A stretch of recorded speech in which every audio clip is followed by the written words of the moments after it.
ยาแก้ตายยารักษาความตายไม่ให้ตายพระพุทธเจ้าท่านตอนที่ท่านจะออกบวชไปเห็นเทวทูตทั้งสี่เห็นคนแก่เห็นคนเก็บเห็นคนตายเลยเห็นสมณะคือนักบวชเพราะว่าพระสิทธัตถะพระพุทธเจ้าเราเนี่ยจะอยู่แต่ในวังแล้วก็จะมีแต่คนหนุ่มสาวไปอยู่ใกล้ชิด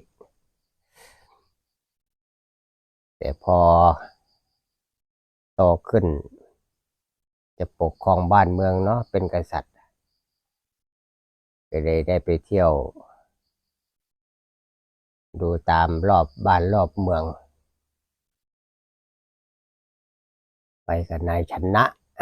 คือสารถีผู้พาไปเนาะ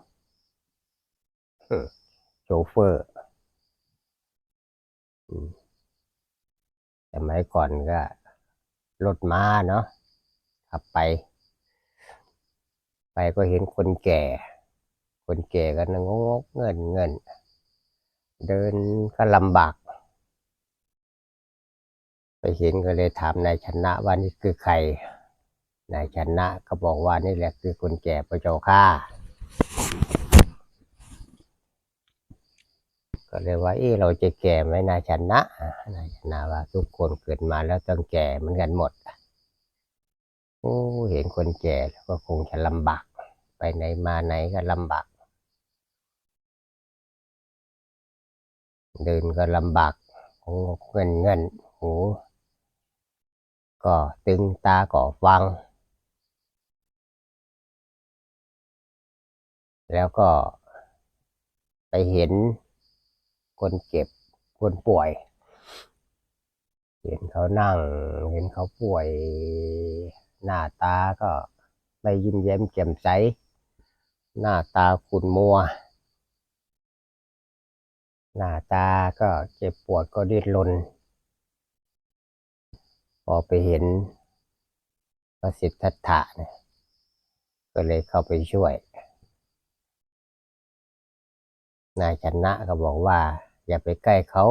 เป็นลูกระบาดเป็นลูกระบาดแต่ก็พระสิทธัตถะหรือพระพุทธเจ้าเราก็ถามนายชนะว่าเขาเป็นอะไรโอ้เขาป่วยพระเจ้าค่ะเขาป่วยโอ้คนป่วยก็เป็นอย่างนี้เขาเจ็บเขาป่วยเขาต้องร้องไห้ดิ้นรนเพราะเขาเจ็บตรงนั้นปวดตรงนี้ถามนายชนะว่าเราจะป่วยไหมทุกคนเกิดมาก็จะป่วยเหมือนกันพระเจ้าค่ะนายชนะบอกเราก็จะป่วยแล้วก็ไปเห็นคนตายเขาก็หามไปนอนอยู่ข้างบนก็ไม่เห็นดิ้นรนอะไรก็นอนเฉย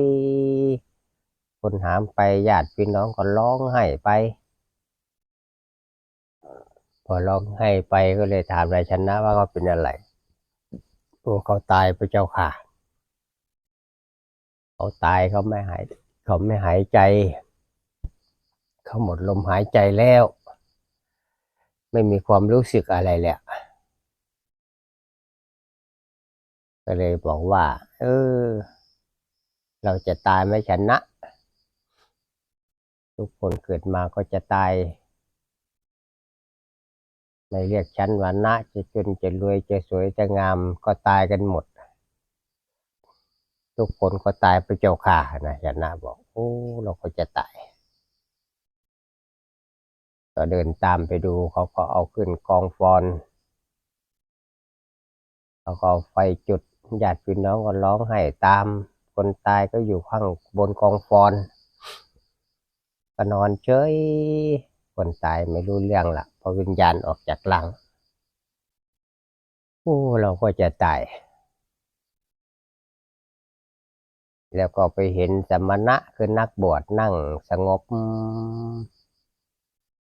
สำรวมอยู่อันนี้ก็บอกว่านี่คือสมณะคือนักบวชโอ้นักบวชนี่คงจะดีเนาะพระสิทธัตถะก็เลยบอกว่าเราก็จะพยายามค้นคว้าหาไม่ให้เรามาเกิดมาแก่มาเก็บมาตายอีกคือคือไม่อยากตายคนเรามันต้องมีทางแก้ไขรักษาไม่ให้เรามาตายอีกไม่ต้องให้เรามาเกิดคนสุดท้ายก็เลยออกบวชพอออกบวชก็ไปอยู่กับพระฤาษีสมัยก่อนพวกพราหมณ์เนาะพระฤาษีพวกพราหมณ์ก็ปฏิบัติตามพราหมณ์นั่งสมาธิบ้างทำสมาธิพวกพราหมณ์เขาทำสมาธิเขาปฏิบัติเขาบวงสรวงเทวดาเคารพเทวดาเคารพสิ่งต่างๆก็ทำหมดจนได้สมาธิเข้าสมาธิมันก็สงบดีแต่พอออกจากสมาธิมันก็กิเลสมันก็ครอบงำเหมือนเดิม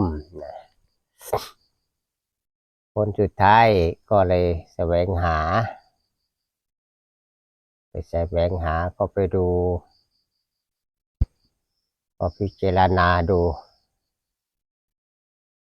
เห็นพวกดีดพิณเนาะพวกดีดพิณดีดซอนะ3 สายเขาดีดตอนแรกๆเขาก็เข่งสายเข่งนี้มันก็ดังยันสายหนึ่งก็ดังเสียงกลางๆสายหนึ่งก็ดังเข่งแต่สายเข่งพอ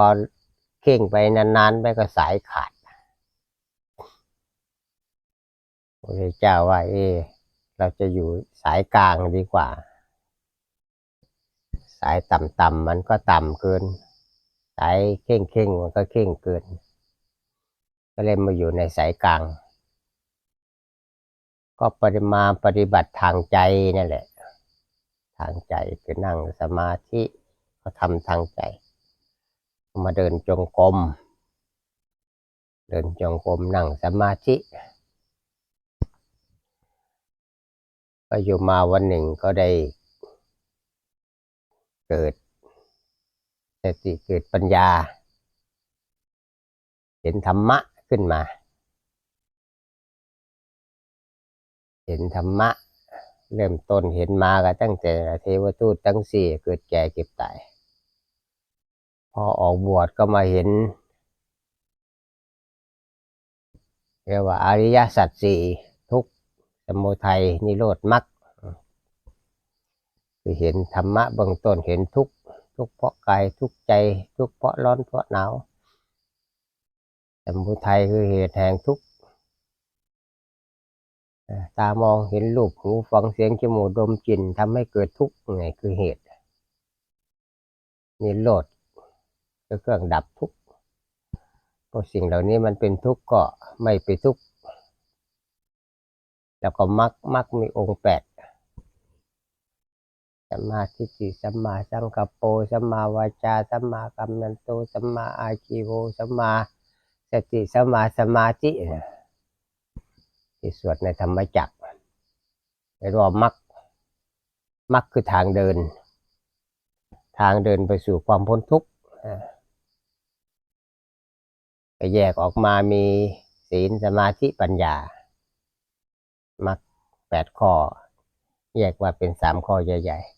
ๆก็รักษาศีลให้มีศีล227ก็ดีศีล5ศีล8ก็ดีแล้วก็มีสมาธิคือความตั้งมั่นแล้วก็มีปัญญาพอมีปัญญาก็เห็นรู้แจ้งเห็นจริงว่า โทสะโมหะโกรธโลภหลงมันอยู่ในใจสิ่งเหล่านี้มันไม่ดีก็พยายามกั้นไม่ให้สิ่งเหล่านี้เข้าไปสู่จิตใจจนได้บรรลุเป็นพระอรหันต์แต่ว่าบรรลุเป็นพระอรหันต์เนี่ยก็คือหมดจากกิเลสอยู่ในใจไม่มีแล้วบริสุทธิ์แล้วผ้าขาวแล้วก็ไม่ต้องมาเวียนว่ายตายเกิดอีกคือเป็นพระอรหันต์นี่ไม่ต้องมาเกิดใหม่ไม่ต้องมาเกิดอีกก็ไปสู่พระนิพพานอันนี้คือยารักษาโรคยารักษาความตายก็คือ